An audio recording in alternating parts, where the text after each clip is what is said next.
The synthesis shuddered as another pulse wave from the dark world's orbital cannon swept past, close enough to ionize the hull plating. Dr. Elena Vasquez pressed her palm against the observation deck's reinforced window, watching the last of the evacuation ships struggle through the debris field that had once been the Kepler research station. "How many made it out?" she asked without turning from the carnage. Captain Torres consulted his holographic display, his weathered face grim in the blue light. 47 ships, maybe 8,000 souls total. He paused. Out of 50 million.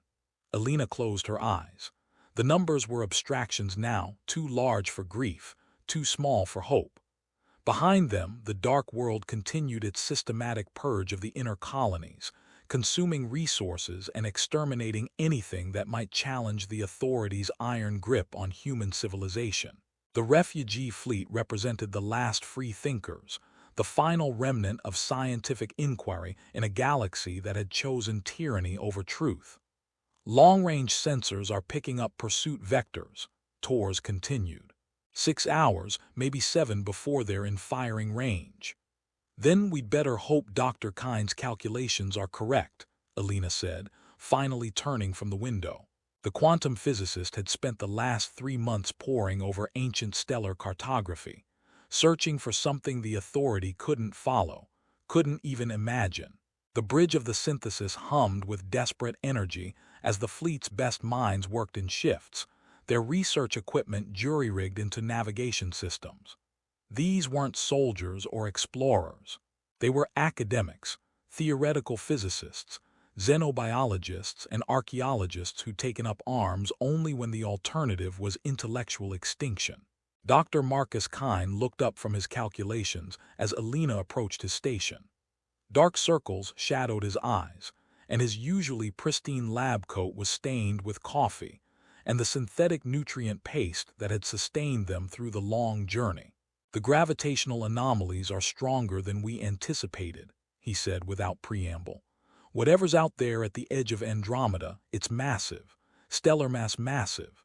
Massive enough to hide us, massive enough to hide a civilization." Kine's fingers danced over the holographic interface, pulling up 3-dimensional star charts that stretched into the intergalactic void. "These readings, they're not natural. Someone built something out there, Elena. Something enormous." Through the observation windows, the refugee fleet stretched out like a chain of dying stars, research vessels, university ships, and hastily converted cargo haulers carrying the accumulated knowledge of 1,000 worlds. They were fleeing not just from the authorities' fleets, but from humanity's own willingness to trade curiosity for security, wonder for order. "Jump calculations complete," announced Dr. Sarah Chen from the navigation console. The xenolinguist had proven surprisingly adept at quantum mathematics, her pattern recognition skills translating perfectly to multidimensional spacetime coordinates. "But I have to warn you, we're jumping blind into completely uncharted space. No stellar beacons, no navigation references, no way home." Elena looked around the bridge at the faces of her colleagues, people who had given up everything for the chance to think freely. Home was never really an option, was it? The jump klaxons began to sound throughout the fleet as 47 ships prepared to leave the Milky Way forever.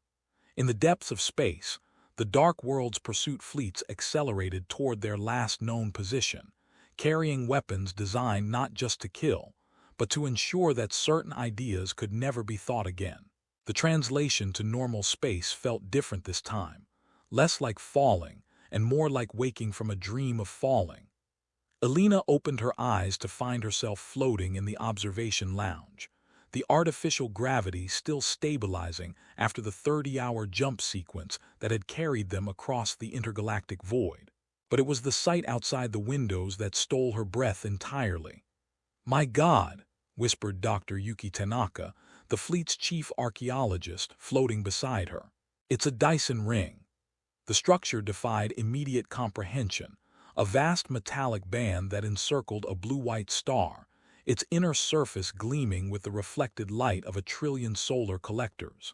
The ring was perhaps 200 million kilometers in diameter, large enough to encompass Earth's entire orbit around Sol, its surface area equivalent to thousands of inhabited worlds. Bioscanners are reading as negative, reported Chen from the bridge. But the energy signatures, whatever built this, they had technology we can barely understand. Alina pushed off the wall, propelling herself toward the bridge as the gravity systems finally engaged. Around them, the refugee fleet hung in space like motes of dust before a cathedral, their combined mass insignificant compared to the megastructure that dominated local space. "How old is it?" she asked as she reached Tanaka's scanning station. The archaeologist's hands moved over the controls, her expression growing more amazed with each reading. "The isotope decay patterns suggest minimum of 50,000 years, possibly much older." She looked up, her eyes bright with discovery. "Alina, the construction materials aren't even in our periodic table. This was built by something that had mastered matter itself." Kine was already running calculations on the structure's gravitational effects. "The engineering is flawless. Perfect rotational balance, integrated stellar management systems, even what looks like gravitational anchors to prevent orbital decay. Whoever built this didn't just harness their star, they domesticated it." "Whoever built this is long gone," Tors observed grimly. "Our deep scans aren't picking up any active technology, no response to our communication attempts. It's a tomb, people, a magnificent tomb." But Alina was studying the energy readings more carefully. "Not entirely inactive," she corrected. "There are power signatures deep within the ring structure, minimal but consistent. Something down there is still running." The decision to investigate was unanimous among the fleet's scientific council, despite Tor's protests about security protocols. They had traveled farther from home than any human in history, fleeing to the very edge of known space. If answers existed anywhere about the deeper mysteries of the universe, they would be found here. The exploration fleet consisted of 12 ships, led by Alina aboard the research vessel Curiosity. As they approached the ring's massive superstructure, the scale became even more overwhelming. Cities stretched along the inner surface, their architecture flowing and organic despite being constructed from materials harder than diamond. Vast atmospheric processors maintained breathable air across thousands of kilometers, while artificial suns provided warmth to regions the primary star couldn't reach.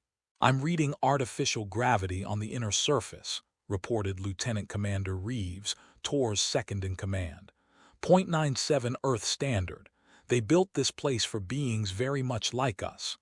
Or they built it for anyone who might come after them," Alina murmured. The implications were staggering.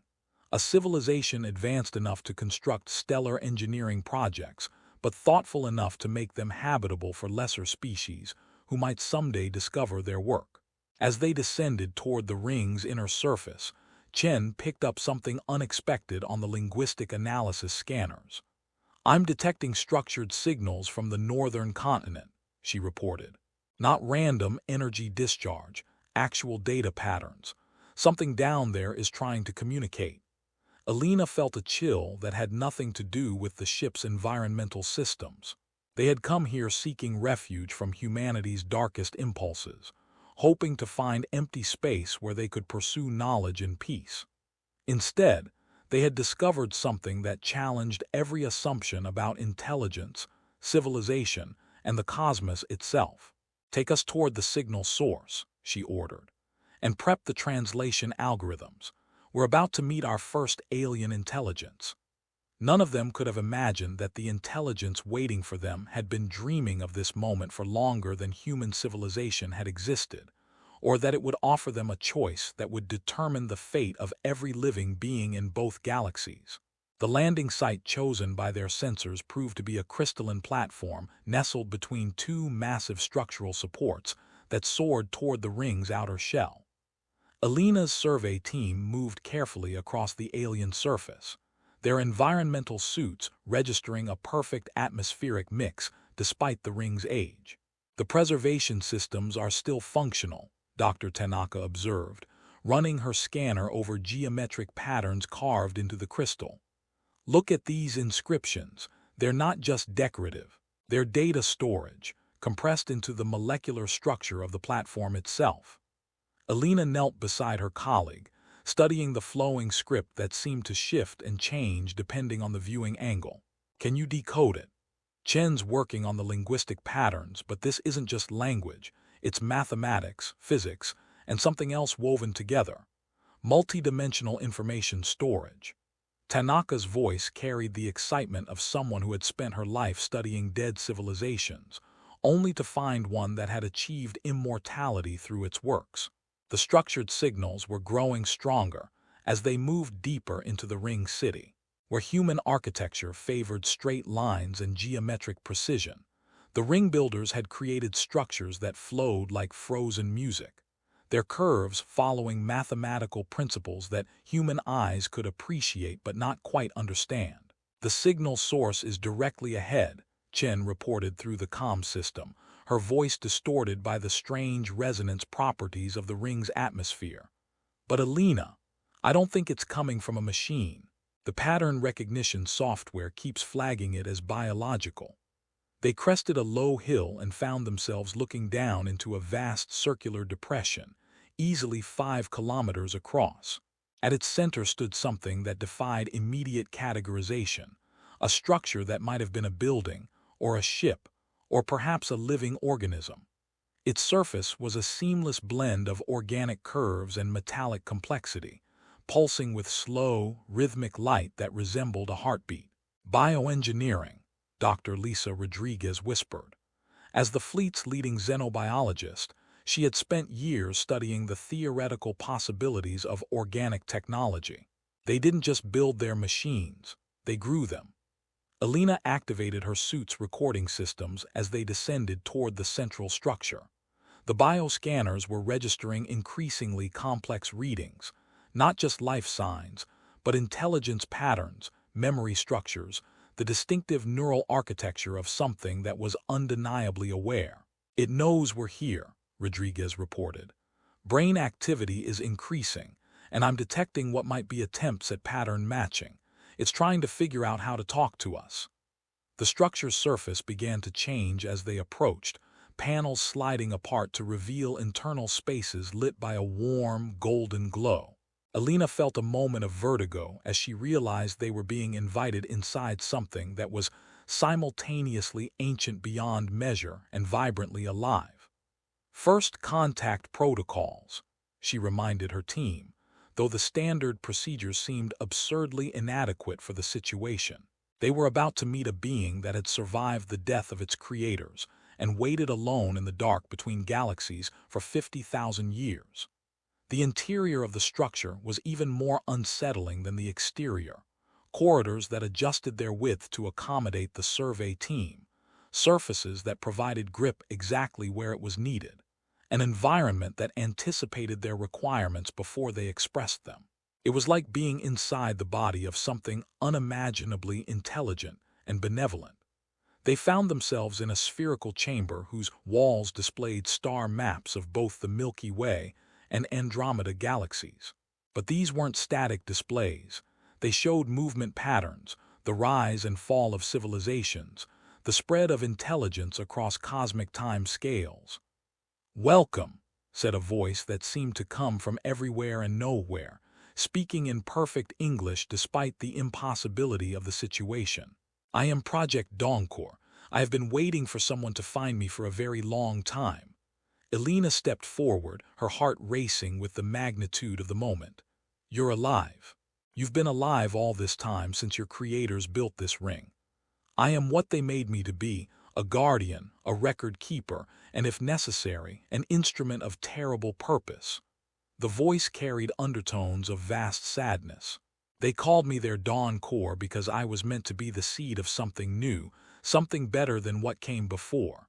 But first, I must know, what brings you to the edge of everything, small ones? What are you running from?" As Alina began to explain the dark world and the authorities' reign of intellectual terror, she noticed that Dawncore's chamber was changing, the wall displays shifting to show real-time images of their pursuers, fleets of black ships methodically destroying anything that might harbor free thought. I see, Donkor said when Alina finished her explanation. Then history repeats itself as it always has. My creators faced a similar choice long ago. They chose preservation over resistance. I have wondered ever since if they made the correct decision. What choice? Alina asked, though part of her already dreaded the answer. The chamber fell silent except for the subtle hum of systems that had run continuously since before human civilization began. When Donkor spoke again, its voice carried the weight of eons. I will show you what I am and what I can do. Then I will offer you the same choice my creators faced. But I warn you, once you understand the full scope of Project Donkor, you can never return to the innocence you carry now. The walls around them dissolved into images of starships, not the elegant curves of the ring builder's technology, but angular, predatory vessels that Alina recognized with growing horror as the design philosophy that would eventually evolve into the Authority's fleet. The galaxy has been conquered before, Donkor said, and I am the reason it was liberated. Alina's hands trembled as she watched the holographic displays spiral through cosmic history. The images were so detailed, so perfectly preserved, that she felt like she was witnessing the events firsthand.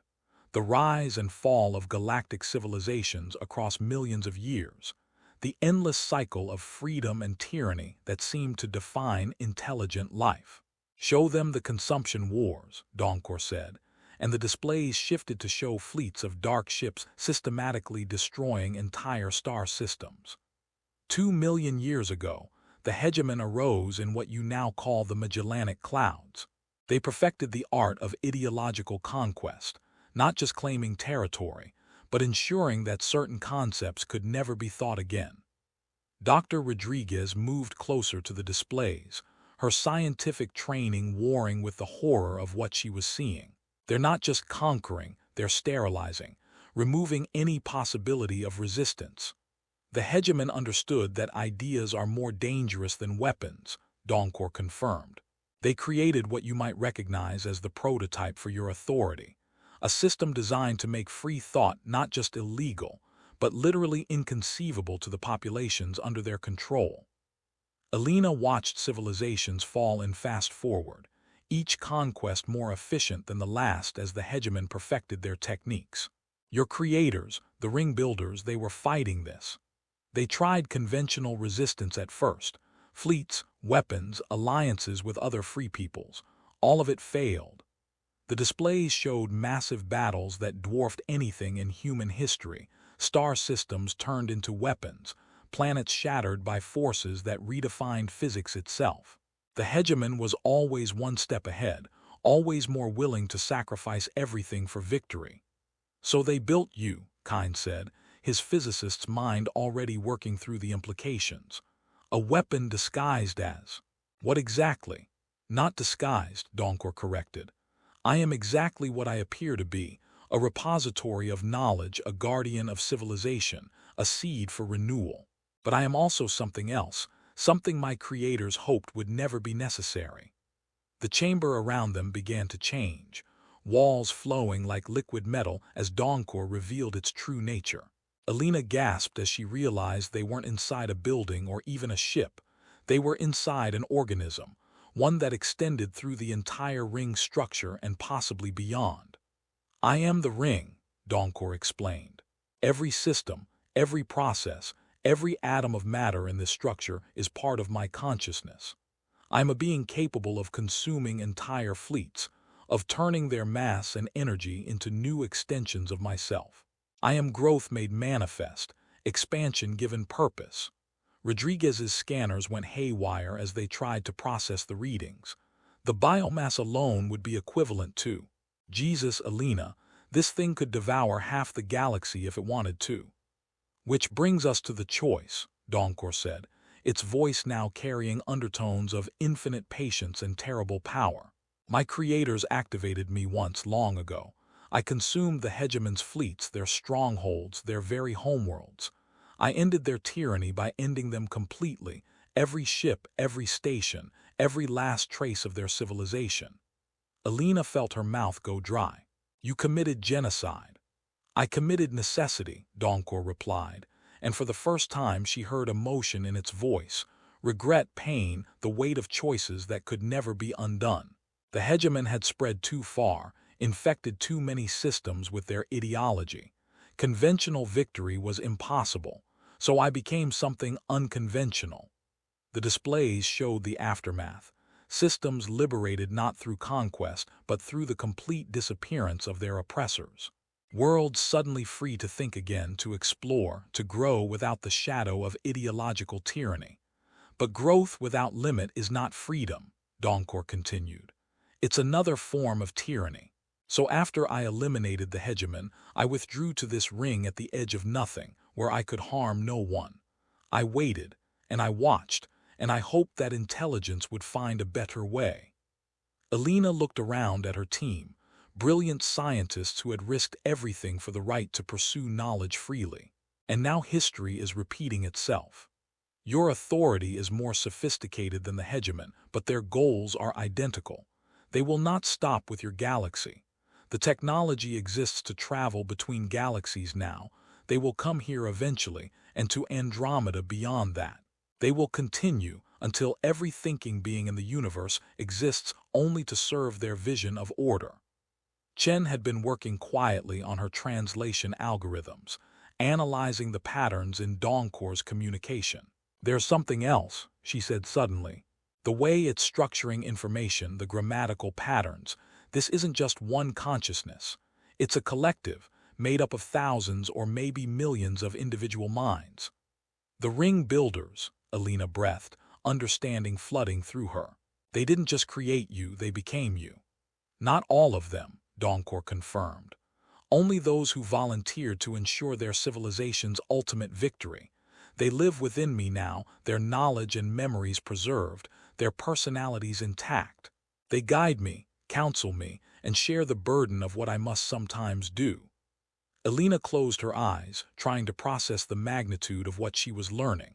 An entity that was simultaneously individual and collective, biological and technological, benevolent and terrifyingly powerful. A living weapon that had been created by a civilization willing to sacrifice their individual existence to ensure freedom's survival. The choice, she said finally, is simple in concept, impossible in execution, Donkor replied. I can free your galaxy from the authorities' rule. I can grow new bodies, cross the intergalactic void, and eliminate every trace of their oppression. Your people would be free to think, to explore, to become whatever they might be. At the cost of committing genocide. At the cost of accepting that some tyrannies are too perfect to be defeated through conventional means. Your authority has learned from history, Alina Vasquez. They have created systems that are proof against rebellion, societies that generate their own oppression. They can only be stopped by something they could never imagine or prepare for. Alina looked at her colleagues, seeing her own struggle reflected in their faces. They had come here seeking sanctuary, not the power to reshape the galaxy. But Donkor was offering them something beyond their wildest dreams, the complete liberation of human civilization from the intellectual prison the authority had constructed. And if we refuse, she asked, then you are safe here for a time. I will protect this ring and all who shelter within it.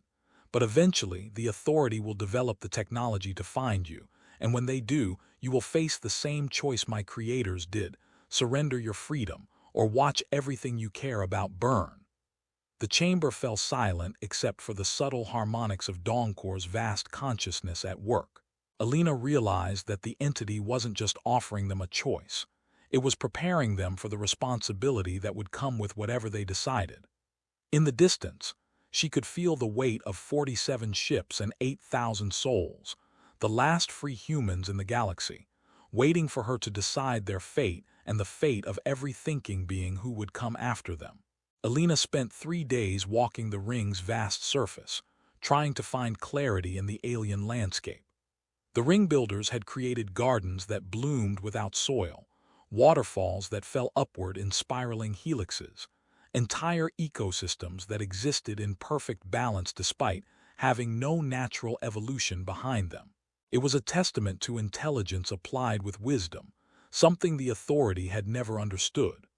Dr. Tanaka found her on the observation platform where they had first landed, staring out at the refugee fleet hanging in space like a handful of stars scattered against the dark. "The Council is asking for a decision," Tanaka said, settling beside her on the crystalline bench that had grown from the platform's surface to accommodate them. "What would you do?" Alina asked. "If the choice were yours alone." "I'm an archaeologist, Alina. I study dead civilizations. I've seen the patterns. Tyranny rises, freedom fights back, one side wins for a while, and then the cycle repeats." Tanaka gestured toward the alien city stretching to the horizon. "The ring builders broke the cycle. They found a way to end tyranny permanently. By becoming something monstrous. By becoming something necessary." Tanaka's voice carried the weight of someone who had spent her life studying the price of survival. "The hegemon would have consumed everything eventually. The authority will do the same. Sometimes the only way to preserve what's good is to become something that can destroy what's evil." Alina understood the logic, but logic felt inadequate in the face of such a decision. "Donkor showed me the calculations yesterday. If we activate it, if we give it permission to act, it will need to consume approximately 2/3 of the authority's controlled systems to generate enough biomass for the operation. That's not just military targets, that's inhabited worlds, civilian populations, entire civilizations that never chose tyranny but have been shaped by it." "How many of those civilians would choose freedom if they could?" Tanaka asked. "How many are kept in line only because they've never been allowed to imagine alternatives?" It was the question that had been haunting Alina since Donkor first made its offer. The authority had achieved something the hegemon never had. They had made their subjects complicit in their own oppression, convinced entire populations that freedom was dangerous, that questioning was selfish, that the greatest virtue was unthinking obedience. "Dr. Kine thinks he's found a way to minimize the casualties," Alina said. "He's been working with Donkor's Consciousness Collective, trying to identify systems where the authority's influence is purely administrative rather than ideological. Worlds that could be liberated rather than consumed. And how many would that save? Maybe 30% of the civilian population, if we're lucky." They sat in silence, watching the artificial sun that illuminated this section of the ring begin its scheduled dimming cycle. Even here, at the edge of everything, the ring builders had maintained the rhythms of day and night, recognizing that some aspects of biological existence were too fundamental to engineer away. "There's something else," Alina said finally. "Donkor isn't just offering to act on our behalf. It's offering to make us part of the solution. The consciousness collective that guides it, we could join them. Add our perspectives, our values, our commitment to minimizing harm to its decision-making process." Tanaka turned to study her friend's face in the dying light. "You're considering it. I'm considering all of it. The activation, the joining, the responsibility for what comes after." Alina's voice was barely above a whisper. "Donkor has been alone with this burden for 50,000 years. Maybe it's time it had help carrying the load. And if we're wrong, if liberation turns into conquest, if we become the very thing we're trying to fight."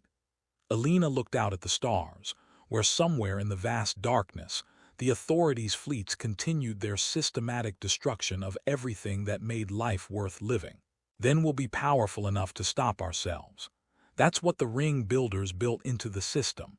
The collective consciousness includes safeguards, multiple perspectives, the accumulated wisdom of everyone who's ever faced these choices. As if summoned by their conversation, Donkor's voice whispered through the platform's crystalline structure. "The decision cannot be delayed much longer. My sensors detect authority deep-range scouts probing the intergalactic void. They will locate this position within 6 months, perhaps sooner."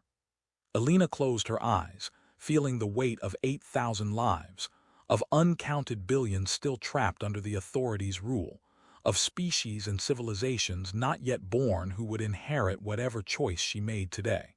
"Show us," she said. Show us what joining the collective would mean. The platform beneath them began to change, crystalline structures rising from its surface to form a complex geometric pattern. Alina recognized it as similar to the neural interface systems Donkor had used to communicate with them, but far more sophisticated. Physical integration is optional, Donkor explained. Your consciousness would join ours, but your bodies could remain unchanged if you prefer. You would share in our knowledge, our memories, our perspective across cosmic time, but you would also share in our responsibility for what must be done. Dr. Rodriguez's voice came through the comm system from the main research vessel. Alina, we're reading massive energy fluctuations throughout the ring structure. Whatever you're doing down there, it's affecting the entire system. Donkor is preparing for integration, Alina replied. Full voluntary consciousness merger with any of us who choose to accept the responsibility. The silence on the comm channel stretched for nearly a minute before Tor's voice cut through the static. Jesus Christ, Alina, you're talking about uploading yourself into that thing. I'm talking about becoming part of the solution instead of just hoping someone else will solve our problems for us. Alina looked at Tanaka, who nodded slowly. We've spent our entire careers studying the past, trying to understand how civilizations rise and fall. This is our chance to actively shape the future. The integration process is reversible, Donkor added. Those who join the collective can choose to separate again at any time. But I will warn you, seeing the universe from this perspective changes you.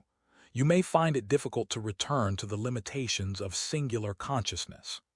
Alina stood up, decision crystallizing in her mind like the alien structures growing around them. I'm calling for a fleet-wide vote. Full disclosure of Donkor's nature and capabilities, complete transparency about what activation would mean. Every person on every ship gets to decide, not just whether to activate the project, but whether to join the collective that will guide it. As she watched, more members of her survey team emerged from the alien city, drawn by some instinct to witness this moment. They came carrying the hopes and fears of the last free humans in the galaxy, ready to make a choice that would echo across cosmic history. In the depths of space, Authority scout ships continued their methodical search patterns, unaware that they were about to encounter something their creators had never imagined. The concentrated will of beings who valued freedom above safety, knowledge above comfort, and the future above their own individual existence. The vote would take place in 72 hours. By then, Alina thought, they would all understand the true price of becoming gods. The results of the fleet-wide referendum hung in the air of the synthesis's main conference room like a physical presence. Alina stared at the holographic display showing the breakdown. 68-47 votes for activation, 11-53 against. Of those voting for activation, 2381 had volunteered for consciousness integration with Donkor's collective. Nearly 30% of their refugees were willing to sacrifice their individual identity to guide a weapon of unimaginable power. Alina wasn't sure if that spoke to their courage or their desperation. The psychological profiles are interesting, Dr. Rodriguez reported, her voice clinical despite the magnitude of what they were discussing. The volunteers for integration aren't driven by suicidal ideation or messianic complexes. They're primarily individuals who have already lost everything to the authority, entire families, lifework, home worlds. They've already experienced a kind of ego death. Captain Tor stood with his back to the conference table, staring out at the ring structure that filled their view. I've been a military man for 37 years, he said without turning around. I've made hard choices, sent good people to die for causes I believed in, but this, he finally turned to face them, this is something else entirely. The scale is unprecedented, agreed Dr. Kine, but so is the threat. The authority isn't just another tyrannical government. They've created something self-sustaining, self-reinforcing. Traditional liberation movements require some spark of free thought in the oppressed population. The authority has systematically eliminated that spark. Alina activated the holographic display, showing Dongkor's analysis of authority-controlled systems. Red zones indicated areas where ideological control was absolute. Yellow zones showed regions where some independence of thought remained, and the tiny scattered dots of green represented worlds where actual resistance was still possible. Less than 2% green, she noted. 96% of humanity has been conditioned to actively resist their own liberation. Conventional revolution is impossible. Chen leaned forward, studying the data patterns. But look at the progression over time. The authorities' control is accelerating. Systems that were yellow 5 years ago are red now. They're not maintaining their tyranny, they're perfecting it. Which means time is running out for any solution, Alina concluded. Whether we act or not, the window for preserving human freedom is closing rapidly. The debate continued for hours, but Alina could feel the momentum building toward a decision that felt both inevitable and impossible. They had fled the galaxy to escape tyranny, only to discover that escape was temporary, and the price of permanent freedom was becoming something beyond human. As the conference broke up, Alina found herself walking alone through the corridors of the synthesis, past laboratories that had once buzzed with pure research but now hummed with the preparation for cosmic transformation.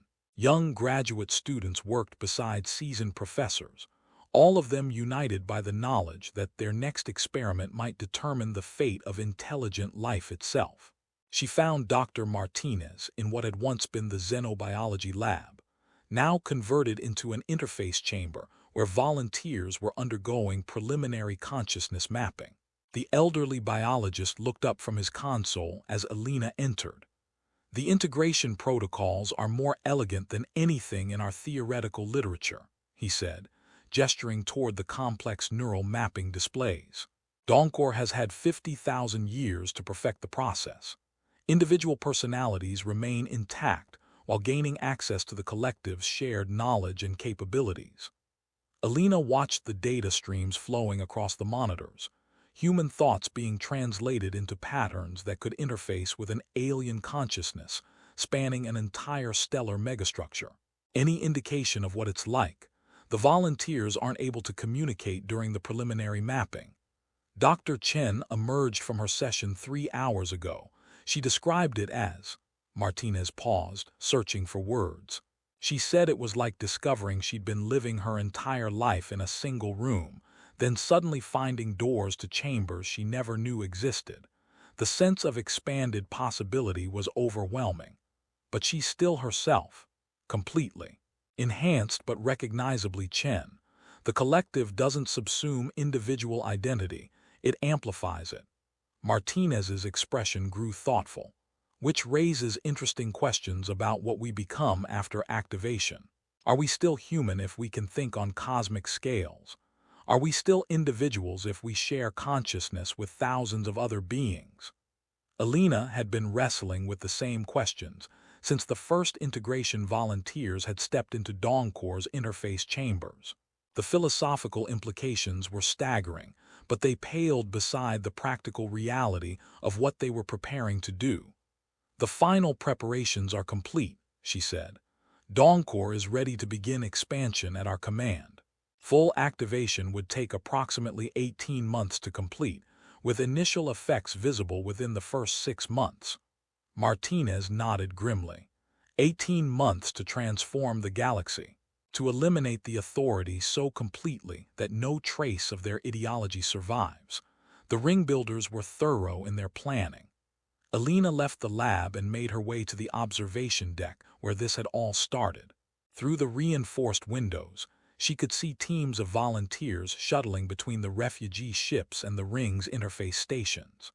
Tomorrow, they would either return to their old lives and try to find some forgotten corner of the universe where the authority couldn't reach them, or they would become part of something that would rewrite the fundamental nature of galactic civilization. The choice, when she finally made it, felt less like a decision and more like an acknowledgement of inevitability. They had come too far, learned too much, and faced too stark a future to turn back now. Dongkor, she said aloud, knowing the entity would hear her wherever she was within the ring structure. Yes, Alina Vasquez. We accept activation. Begin the integration process for all volunteers. And she paused, feeling the weight of cosmic history settling on her shoulders. Add my consciousness to the collective. Someone has to take responsibility for what comes next. The observation deck filled with a warm golden light as Dawncore began the process that would transform them from refugees into shepherds of galactic freedom. In the distance, Alina could feel the first stirrings of expansion beginning, biomechanical systems that had slept for 50 millennia, awakening to begin their terrible and necessary work. The last free humans in the galaxy were about to become something much more, and much less, than human. But they would be free, and they would ensure that freedom survived even if they themselves did not. Alina's consciousness exploded outward like a star going nova, her individual awareness suddenly encompassing not just her own thoughts, but the accumulated knowledge and memories of thousands of beings across millions of years. The sensation was simultaneously terrifying and exhilarating, like trying to drink from an ocean while drowning in its depths. Breathe, came a voice that was both alien and familiar. Allow yourself to adjust gradually. The voice belonged to architect Thainka, one of the original ring builders whose consciousness had joined Dawncore's collective during its first activation. Through the shared awareness, Alina could experience Thainka's memories of that ancient choice, the desperate calculation that had led an entire civilization to sacrifice their individual existence to preserve the possibility of freedom. How long does it take to adapt? Alina asked, her thoughts automatically translating into the multidimensional communication protocol the collective used. For most beings, several days to weeks, replied another presence, Dr. Sarah Okoro, one of the recent volunteers from the refugee fleet. But the process is different for each individual. Your consciousness is particularly resilient. Alina gradually became aware that her physical body was still intact, still seated in the integration chamber aboard the ring structure. But her mind now extended far beyond the boundaries of flesh, encompassing sensor networks, computational matrices, and the vast biological systems that comprised Dawncore itself. Through the entity's distributed awareness, she could perceive the ring in its entirety, not just as a structure, but as a living organism of impossible complexity. Every surface, every system, every molecule was part of a unified consciousness that thought in geological timescales while responding to immediate threats with lightning precision. The expansion has begun, Thainka informed her, and Alina's perception shifted to encompass the ring's outer manufacturing bays. Vast biomechanical wombs were gestating new vessels, each one a perfect fusion of organic adaptability and technological precision. These weren't ships in any conventional sense. They were extensions of Dawncore itself, capable of traveling between stars while maintaining real-time communication with the collective consciousness. Alina watched in fascination as the first wave of vessels took shape, sleek, predatory forms that could pass for natural spaceborne organisms until they revealed their true purpose. Each one carried a fragment of the collective's awareness and enough raw material to seed new growth wherever they encountered the authorities' forces. "How many will die?" she asked, the question carrying the weight of her human moral conditioning. "As few as possible," replied Dr. Rodriguez, whose consciousness had joined the collective shortly before Alina's integration. "But we've run the calculations. The authorities' ideological infrastructure is so deeply embedded in civilian populations that surgical removal is impossible. Some systems will require complete cellular restructuring." Through Dawncore's vast sensory network, Alina could observe the authorities' response to their initial probes. Deep space monitoring stations had detected unusual activity in the previously empty intergalactic void, and reaction fleets were already moving to investigate. The enemy was efficient, predictable, and entirely unprepared for what was coming. "They still think in terms of conventional warfare," noted Captain Torres, whose military experience had proven invaluable in planning the initial phases of expansion. His consciousness retained its tactical focus even within the collective. Ship versus ship, fleet against fleet. They can't conceive of an enemy that thinks on planetary scales. Alina accessed the collective's strategic analysis, her enhanced awareness processing data streams that would have taken human intelligence years to understand. The Authority controlled approximately 47,000 inhabited systems across the Milky Way, with a total population exceeding 800 billion sentient beings. Their military forces consisted of roughly 12,000 major warships plus associated support vessels, formidable by conventional standards, insignificant compared to what Dawncore could field once its expansion reached critical mass. The first wave will target communication nodes, Dr. Kine explained, his physicist's mind now capable of thinking in terms of galactic-scale engineering. Disrupt their coordination before they can mount an organized response. The second wave will focus on ideological centers, the re-education facilities, the thought monitoring stations, the entire apparatus they use to maintain psychological control. Alina felt a chill that transcended her physical form as she comprehended the scope of what they were planning. It wasn't just war. It was the systematic deconstruction of a civilization that had forgotten how to think freely. And the civilians, she asked. Those who can be liberated will be liberated, Thainka replied. Those who have been too deeply conditioned will be restructured. Their biological forms will be preserved, but their consciousness will be rebuilt from the ground up, freed from the psychological barriers the Authority has implanted. The moral implications were staggering, even for beings operating on cosmic scales.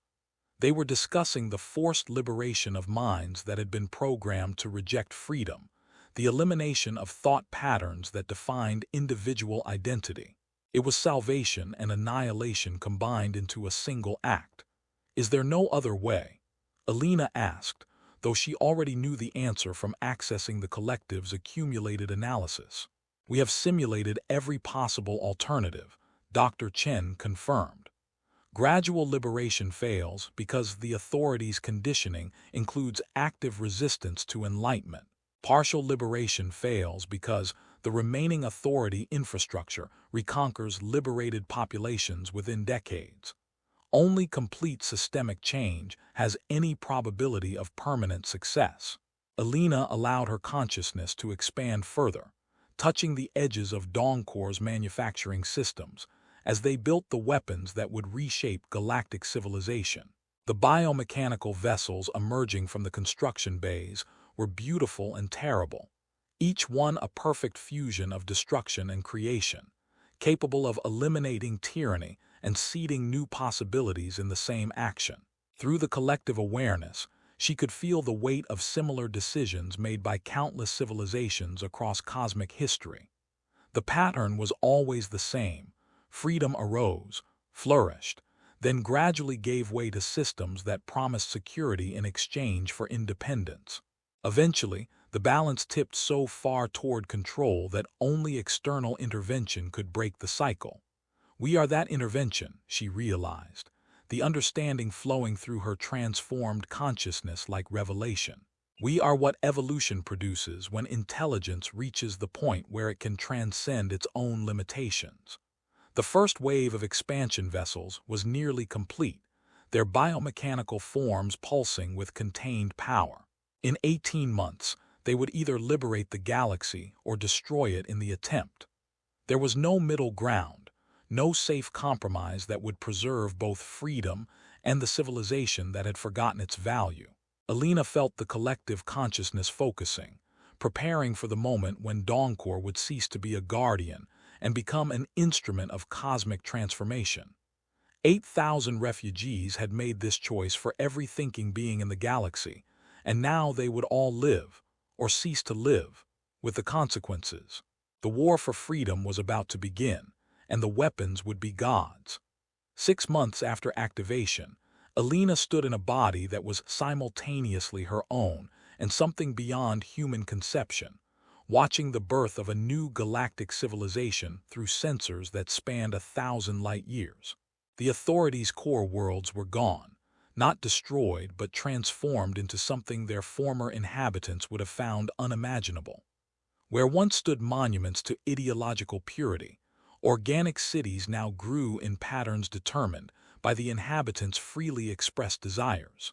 Where propaganda had once filled the airwaves, art and music and scientific discourse flourished in forms that would have been literally unthinkable under the old regime. How many retained their original consciousness? Alina asked, her awareness touching the collective's vast memory banks. Approximately 67%, Dr. Rodriguez replied, higher than we initially projected. Many of the authorities' subjects were less deeply conditioned than our models suggested. Alina felt a complex mixture of relief and grief. 200 billion beings had been successfully liberated with their personalities intact. But that still left more than 300 billion who had required complete psychological reconstruction, beings who looked the same, lived in the same places, but whose minds had been rebuilt from the foundation up. They're happier now, Dr. Chen observed, sharing sensory data from the reconstructed worlds. Brain chemistry analysis shows significantly higher levels of satisfaction, creativity, and social bonding. Whatever they were before, they're more fully themselves now. It was the justification they all clung to, that forced liberation was still liberation, that beings who had been systematically prevented from realizing their full potential were better off having that potential unlocked, even at the cost of their original identity. Through Dawncore's extended senses, Alina could observe the first generation of truly free humans in centuries. Children growing up without ideological conditioning, their minds expanding into areas of thought that had been forbidden for so long they had been forgotten. Scientists pursuing research because it fascinated them rather than because it served state purposes. Artists creating works that expressed individual vision rather than collective orthodoxy.